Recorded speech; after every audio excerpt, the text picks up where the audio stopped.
trying to cut the table and Stop the car! Stop the car! She's reversing, wrecked into my vehicle. On May 4th, 2020 at around 8 p.m, 36-year-old Ronald Zanandez entered the Motel 6 office on Victorian Avenue and rents a room for one night. His demeanor is rude and aggressive, and he's showing clear signs of intoxication. After renting the room, he then punches the office window as he leaves. 2 minutes later, he comes back yet again, this time armed with a running chainsaw. Office staff then call the police. it's at the front desk. There's At the office? with the chainsaw trying to cut the table and stuff. Trying to cut what? Front desk. With the chainsaw, he's trying to cut the table. Hold on. So he's trying to cut a table at the office with the chainsaw? Yeah, he has a chainsaw. He's on. He cut the door open and stuff. Okay, is the office open right now? Yes, he's inside. I didn't see it because I ran away. Okay, is someone there have a visual of him? Do you still see him in the office? Yeah, I'm on the back, in my back apartment. Does he still have the chainsaw?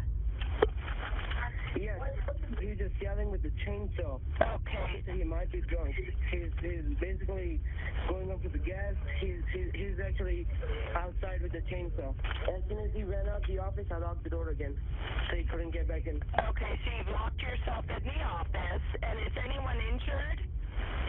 Is the chainsaw still running, or is he just holding it? I'm pretty sure it's still running. Okay.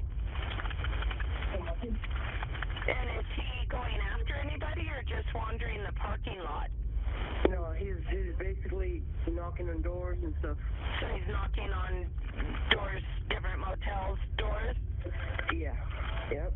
I see the police car. Okay, you see the officer? Yeah, they just pulled up. After cutting the already open door in the office, he then leaves the room and goes to the next door he sees and begins to saw it down, narrowly missing the occupant. It's clear from the footage that he simply wanted to cause as much chaos as possible, as opposed to having grievances with anyone in particular. This is the exact moment when Officer Thomas Radley and Officer Adrian Bruman arrive on scene.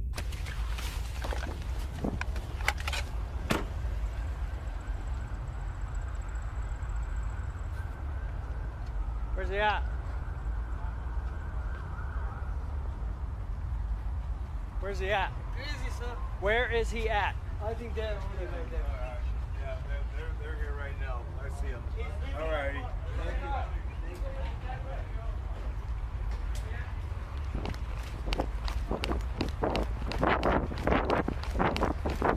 Stop! Police! Let me see your hands! Don't fucking drive, man! Stop the car! The officers have a split-second decision to make. Do they shoot the person in the vehicle here without first verifying it's actually the suspect? Or do they risk him fleeing the area? They've literally just arrived on scene with a vague description of a man armed with a chainsaw. The vehicle stops, initially complying with the officers. Before trying to escape, they decide not to shoot him. Stop the fucking car!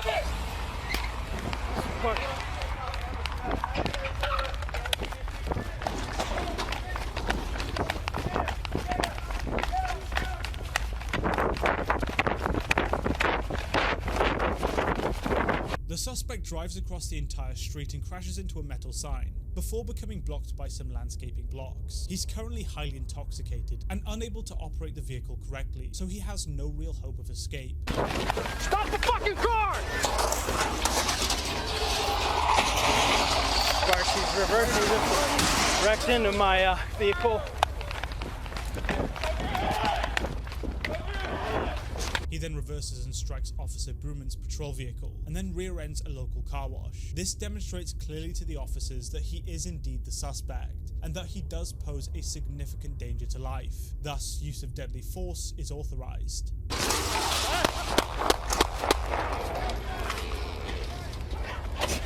Shots fired.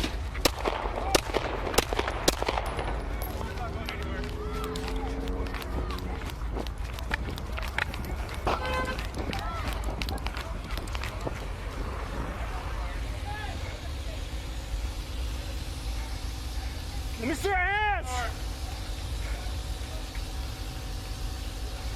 The The suspect is incapacitated here, but has his foot firmly on the accelerator. This poses a significant danger to the officers. Although an explosion is unlikely, fires are common due to the engine overheating. They have to stop this as soon as possible before the situation becomes even worse. Let me see your hands! He's got the gas on his foot on the gas.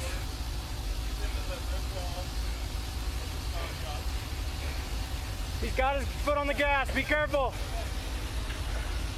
Is he moving? I don't know. I can't tell. Let me see your hands. Manos, arriba! Déjame ver las manos. Apaga el carro ahorita. Apaga el carro. Déjame ver las manos. Apaga el carro ahorita.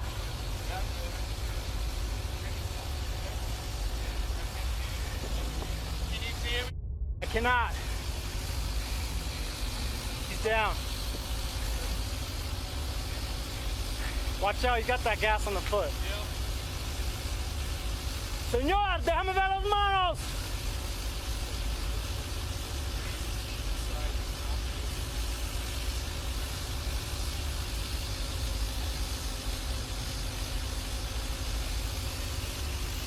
Apaga el carro ahorita.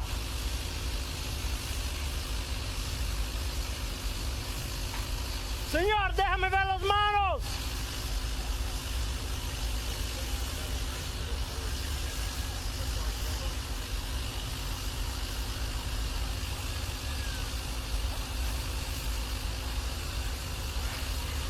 Glove up, brother. Or you want me to glove up? Backup then arrives on scene, and to ensure the suspect cannot escape, a patrol vehicle positions itself behind the car, blocking it in.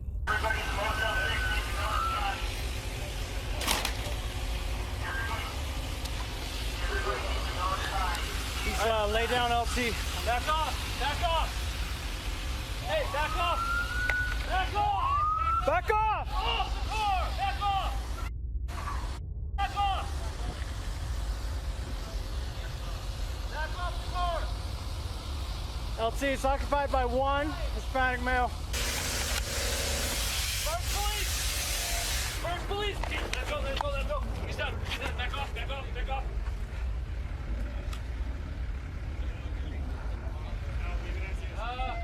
Medical aid, come on. Medical aid, CPR, start now. Get him cuffed. Did you shoot? Yeah. Okay, back off. The officer who incapacitated the suspect is then removed from the scene. This is standard procedure to avoid evidence contamination and psychological damage to the officer involved. Officers involved in the use of deadly force are given time to cool off and typically only give their account of what happened with legal representation present. The suspect was pronounced deceased shortly after.